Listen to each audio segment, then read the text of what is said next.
Good morning.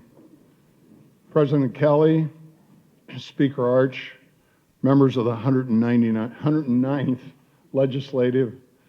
Legislature, tribal leaders, my fellow Nebraskans, what an incredible time of promised opportunity for our state and our nation. What a tremendous moment for those of us who've been blessed with the privilege to serve our fellow citizens in public office. I'm as grateful today for that privilege as I was 2 years ago when I stood in this chamber and swore to uphold the Constitution. And I am more invigorated than ever before.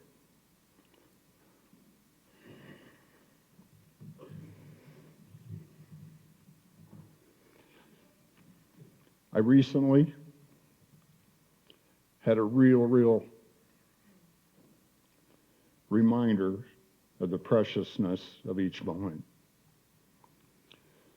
For the incredible number of Nebraskans whose livelihood depends on the stewardship of powerful animals, they understand fully the respect of that power is no mystery. A few weeks ago, I dropped my guard, and I was humbled by the power of that horse. I stand before you here today simply only by God's grace. But a life-giving moment like that I experienced can have the effect of clarifying one's sense of mission. It reminds one of how incredibly delicate life is and to absolutely make the most of every single moment we're given. I'm incredibly grateful that Almighty God has given me a second shot at life. And I continue on the road to recovery, instilled with a renewed commitment to spending my days fighting for the people of Nebraska and, most importantly, to make a difference.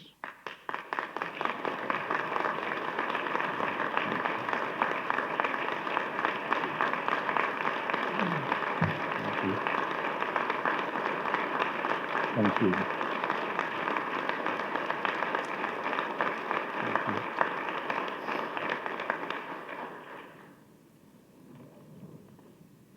I'm incredibly grateful. Not many words to use that I can find to express my gratitude and love for Suzanne, for her constant love and care. And I'm unbelievably grateful the outpouring and support of so many Nebraskans. And I'm especially grateful for the power of the prayers of so many, sending me the incredible gift of the Holy Spirit, and the Holy Spirit's healing me fast. Thank you. Okay, no more horsing around. To all the public servants of this room, and especially to our new senators and their families, thank you for answering the call and saying yes to public life and for taking on the burdens and sacrifice of service. The road ahead is full of long days and late nights, of time away from your loved ones, and of sometimes trying debates and disagreements. But with it comes the daily opportunity to leave the greatest place in the world even better than when we found it for our kids and our grandbabies. If we keep their futures and the betterment of this state as our North Star and set our own political fortunes aside, there is absolutely, positively no limit of what we can achieve here together.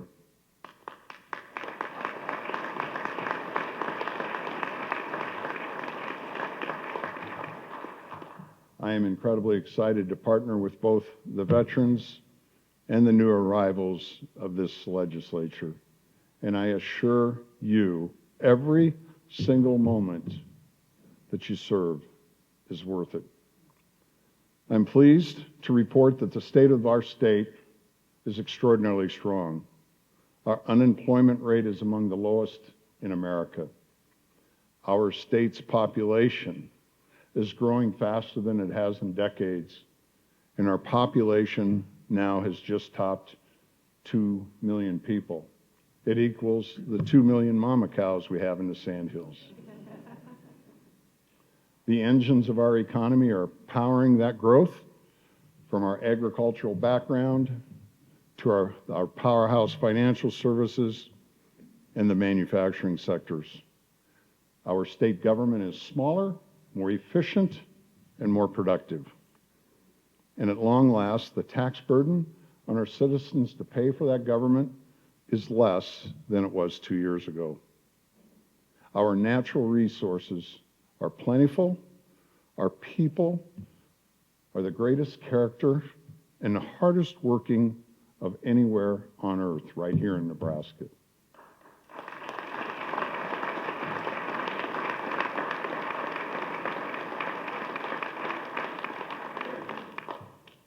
As I love to always say, everywhere I go, what do you love the most about Nebraska? And the answer is it's the people.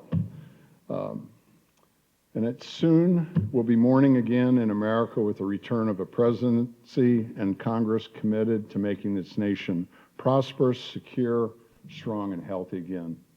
But even with these strengths, this legislation affords us a tremendous opportunity to take further steps forward.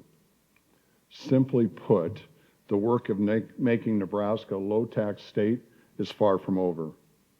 We should remember how we got here, why our tax system is so out of whack. In the past, during a period of deflation, hard for us to remember that, but there were periods of deflation 10 and 15 years ago, our city, county, and state governments grew at an excessive rate. There was little fiscal restraint, and the result was bloated government growing unchecked on the backs of our people. The burden is upon us today to fix it now. To make Nebraska competitive with our neighbors, we must set the example at the state level. Despite dire warnings of budget shortfalls, I'm presenting a budget that shrinks state spending by 0.5% over the next biennium. In fact, if you set aside the increased and unreimbursed Medicaid spending required by the federal government, state spending in this budget is reduced by 2.3%. Even as we make a multi-generational investment in the University of Nebraska Medical Center and significantly increase our state commitment to supporting the mission of Offutt Air Force Base and the Strategic Command. We have presented to you a fully balanced budget that cuts spending. We have achieved this historic spending restraint by having the courage to say no and to focus on needs, not wants. And we will continue to have that courage to focus on our needs and say no.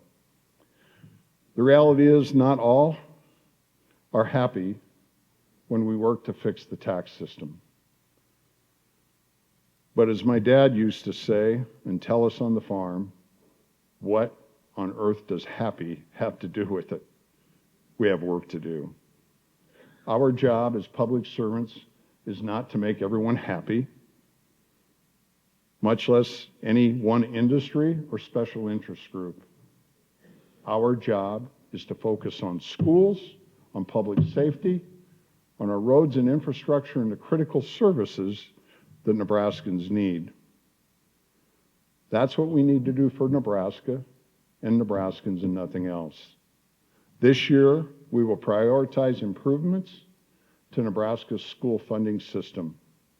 TIOSA, Nebraska's 30-year-old formula for school funding, remains broken. burdening local communities and property taxpayers in districts with limited resources, and shortchanging our kids. It would shock most Nebraskans to hear that 25 years ago, there were 226 school districts that received state aid. 24 years later, in 2024, guess what the number is? 60. That was not the intent with the original law. We are going to have the courage to make serious and lasting fixes to this system. I will establish a blue ribbon commission of experts to cut through the bureaucracy and vested special interest in our current school funding system and recommend a new model for Nebraska, which this legislature will be able to consider and adopt. And along with other technical changes to strengthen TIOSA, Senator Hughes is championing a bill that will honor the state's constitutional obligation to fund K-12 education by increasing foundation aid per student across the state, consistent with the principle that school funding should always follow the student, not the system.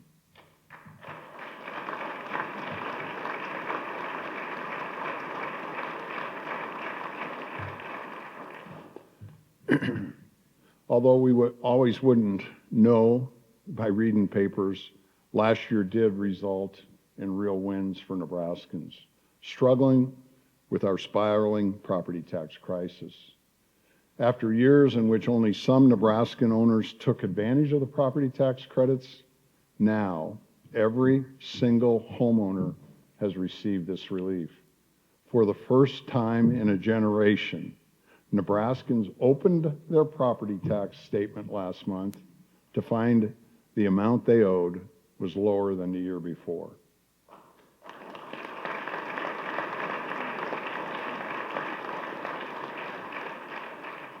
Like many of you, I've been overwhelmed by the gratitude shown by so many Nebraskans for this relief.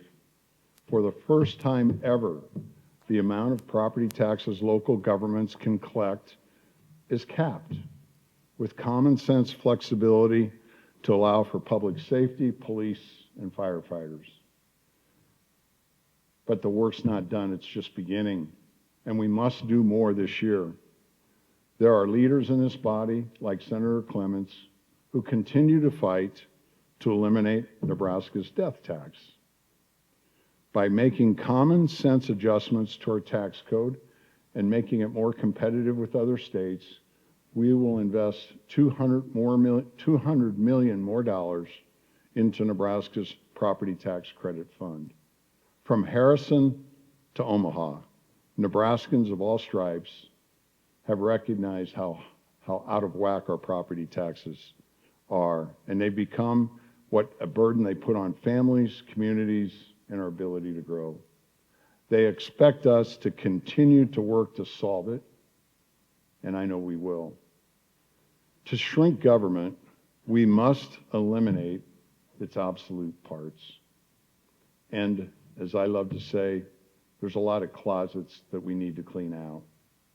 Over the years, we have created far too many boards and commissions. Many have missions that are duplicative of those of other government agencies, or which have grown simply outdated over time. All add regulatory power or more government where none is needed, especially at a time when we must tighten our belt and treat every nickel like manhole covers. We must continually assess which parts of government are still of use to the people. The clock ran out on these efforts last session, but we must right-size our boards and commissions with a common sense, bipartisan bill that will eliminate or consolidate dozens of them. Speaker Arch has reintroduced a bill that will do just that. I'm grateful for his leadership for this important issue, and I look forward to signing it into law.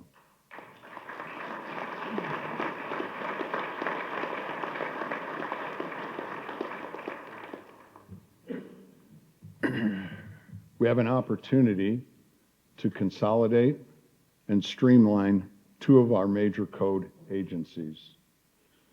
Water is the lifeblood of Nebraska. And what we do to protect our quantity and to improve our quality of water, I believe, will be our legacy. Through both our vast system of surface waterways and our treasured pot of gold, the Ogallala Aquifer, we have a natural hedge against drought and therefore a God-given foundation for our agriculture and the industrial economy to weather it through the toughest of times. State government bifurcates its management of this resource through two separate departments, the Department of Environment and Energy and the Department of Natural Resources.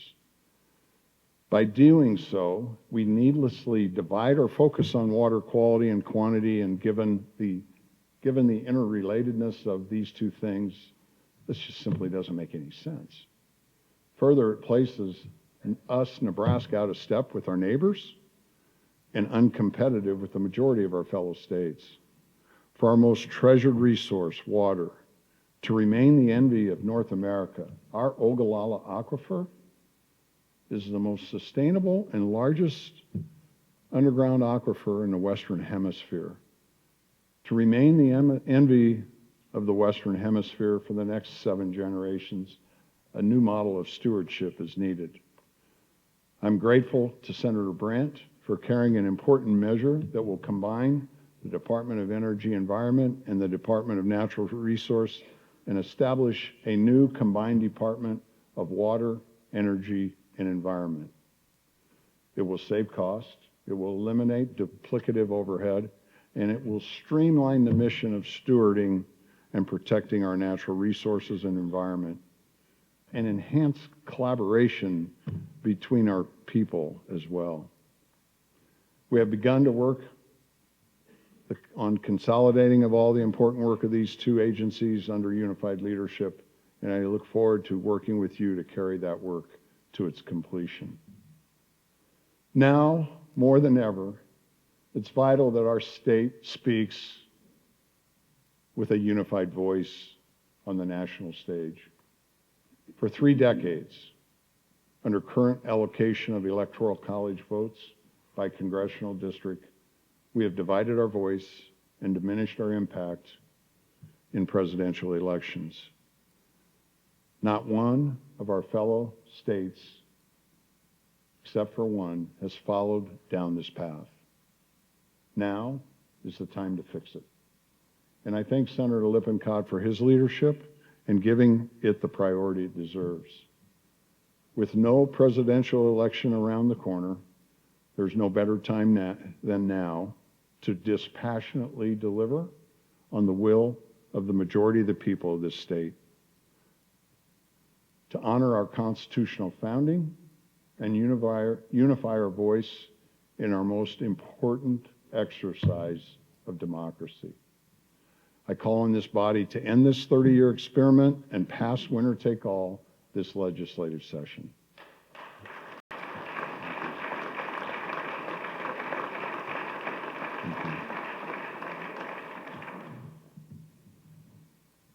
I think it's appropriate to say now in this new modern world where we have these things that are so important to us that we have to check them every 30 seconds, I think it can be extremely difficult to protect our kids and culture from the harmful effects of the ever-present social media, online bullying, and attacks on our values.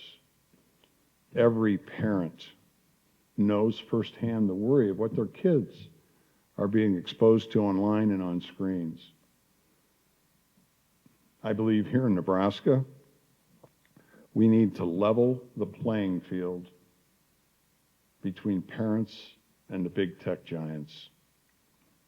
I'm grateful to Senator Sanders, Senator Hardin, Senator Bozen, and Senator Storer for introducing a package of bills to protect our children from the harms of social media, ban phones in classrooms, and fix our child pornography laws to include AI-generated images.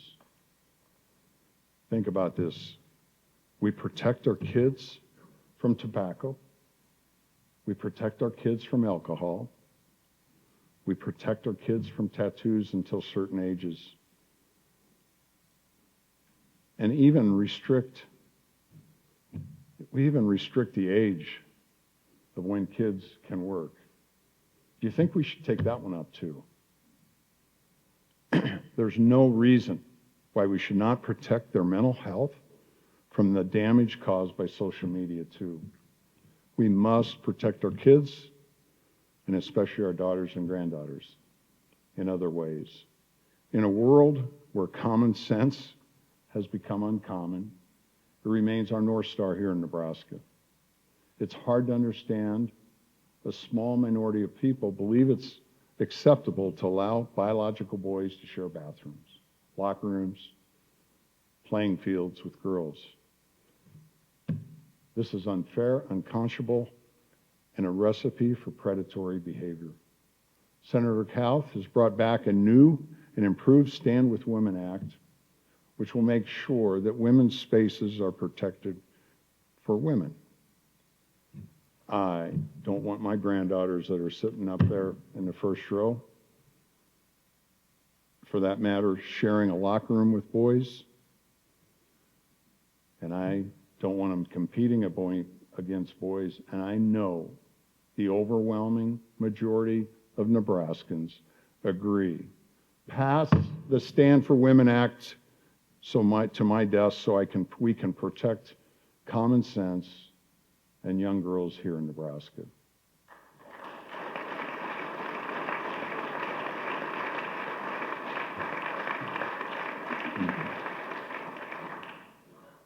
And last but absolutely not least, we must take steps to protect both our farmers and producers and our consumers of food in our state. I'm grateful to Senator Jacobson for his work to protect farmers' data from being taken advantage of by large corporate and big data interests. We have another opportunity to protect both consumers and our agricultural producers in a single step. It's important we send a message of leadership in Nebraska. The big food industry wants to flood our supermarket shelves with deceptively named products that purport to be meat on par with what our ranchers, feeders, and farmers produce throughout Nebraska. But the hardcore reality is really simple. This stuff is made in bioreactors and is a masquerade of the original with unreliable protein, unknowable ingredients, and a flat-out dishonest label on the front. It's really important for us all to be on the same page. The backers of these products are all cut from the exact same cloth. They are anti-farmer activists who are the modern-day Trojan horse that wants to put our agricultural producers and everything tied to agriculture out of business. It's really, really important that all of us recognize that. I will never stop fighting for Nebraska's farmers and ranchers. And I stand, thank you.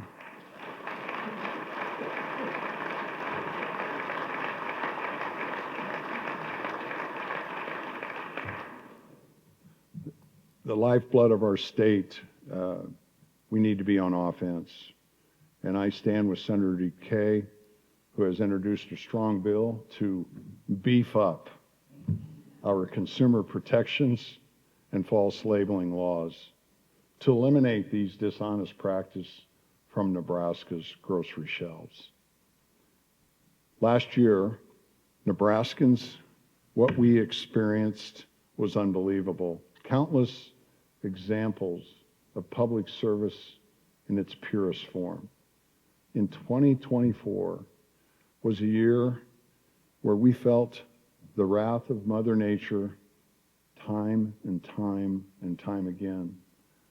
Record blizzards, raging wildfires, torrential floods, and extraordinary vicious tornadoes. It set the stage for a record 11 declared emergencies last year throughout the year. Many Nebraskans experienced the worst day of their lives with their homes destroyed, their families in peril, and their futures incredibly uncertain. But here's the awesome thing. In the darkest moments, the people of our state were at their best. Nebraskans. Helping Nebraskans.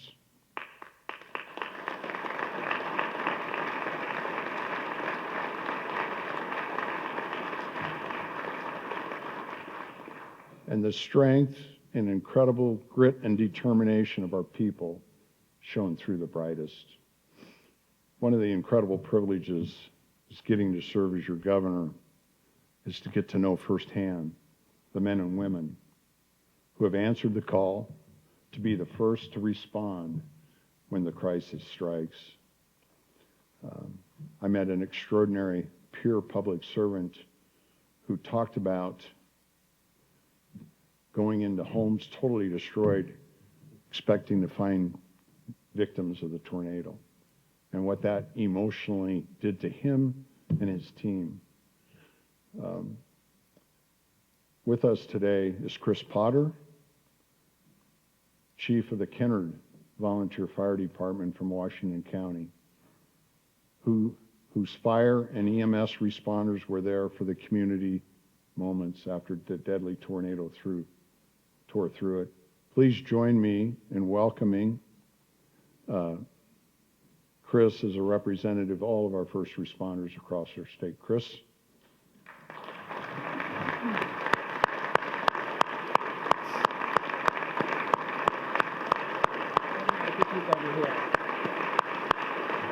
Chris is over to our right under the balcony. Thank you, Chris.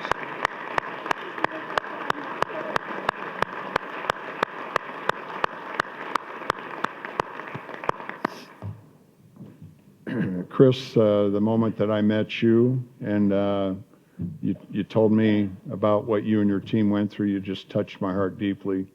And all your incredible work, your leadership, we're incredibly grateful, so thank you.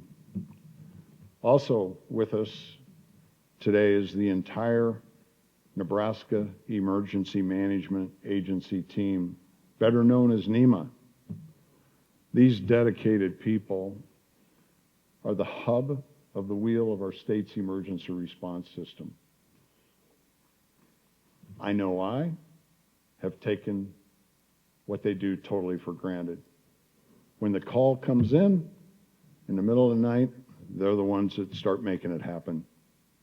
Their work is not seen. It's really unknown to most of Nebraskans. But that in no way diminishes the dedication of their work or the pride which they do it in. Please join me in welcoming the NEMA team and honoring them and thanking them.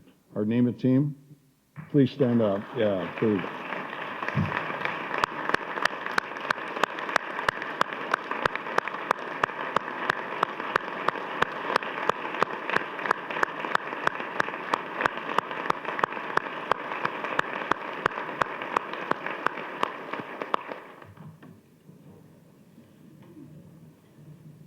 I'm getting there. Many important issues will consume our focus throughout this legislative session. I pledge to you that we will be your partner throughout it all. Thank you from the bottom of my heart for everyone stepping up and answering the call of public service. And it's really important that we thank your families. May God bless you, and may God bless the people of the greatest state in the history of civilization, Nebraska. Thank you for the privilege.